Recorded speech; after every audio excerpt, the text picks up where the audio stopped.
ఏలూరు జిల్లా నూజివీడు పట్టణంలో గృహ నిర్మాణ సమాచార శాఖ మంత్రి కొలుసు పార్థసారథి పర్యటన నిర్వహించారు.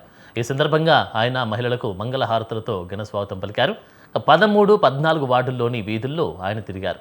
అక్కడ ప్రజలు ఎదుర్కొంటున్న సమస్యల్ని మంత్రి అడిగి తెలుసుకున్నారు. నూజివీడు మున్సిపాలిటీలో నూతనంగా కొనుగోలు చేసి మున్సిపాలిటీ డంపింగ్ వాహనాలను మంత్రి లాంఛనంగా ప్రారంభించారు.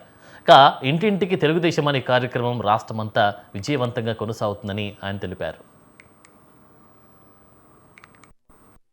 తెలుగుదేశం కార్యక్రమం నూజివీడు నియోజకవర్గంలో రాష్ట్ర వ్యాప్తంగా బ్రహ్మాండంగా జరుగుతూ ఉంది.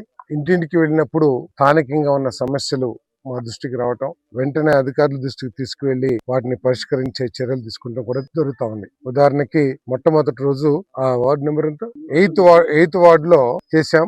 ఎన్నో సంవత్సరాల నుంచి మాకు నీళ్లు రావట్లేదు, మేము మెరక మీద ఉన్నామని చెప్పేసి వాళ్ళు సమస్య చెప్పారు. ఆ సమస్య నిన్న మొన్నటిది కాదు, ఎన్నో సంవత్సరాల నుంచి వాళ్ళకి సరైన దార రాక ఇబ్బంది పడుతుందని చెప్పారు.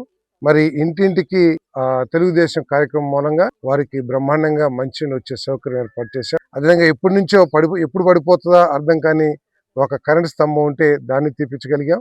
రేపో ఎల్లుండో అక్కడ ఒక 7-8 స్తంభాలు కావాలన్నారు, లైట్ కావాలన్నారు, లైట్ వేసాం. 7-8 స్తంభాలు కావాలన్నారు, ఆ 7-8 స్తంభాలు కూడా ఒక 10-15 రోజులు వేసే కార్యక్రమం చేస్తున్నాం. దీని మూలంగా ముఖ్యమంత్రి గారి ఉద్దేశం ఏంటంటే, ఏదైతే పథకాలు ప్రభుత్వం ఇస్తుందో అవన్నీ కూడా అర్హులైన వారికి వెళ్తున్నాయా లేదని తెలుసుకోవటం, అదేవిధంగా స్థానికంగా ఏదైతే అభివృద్ధి కార్యక్రమాలు చేస్తున్నామో, సంక్షేమ కార్యక్రమాలు చేస్తున్నామో వాటిని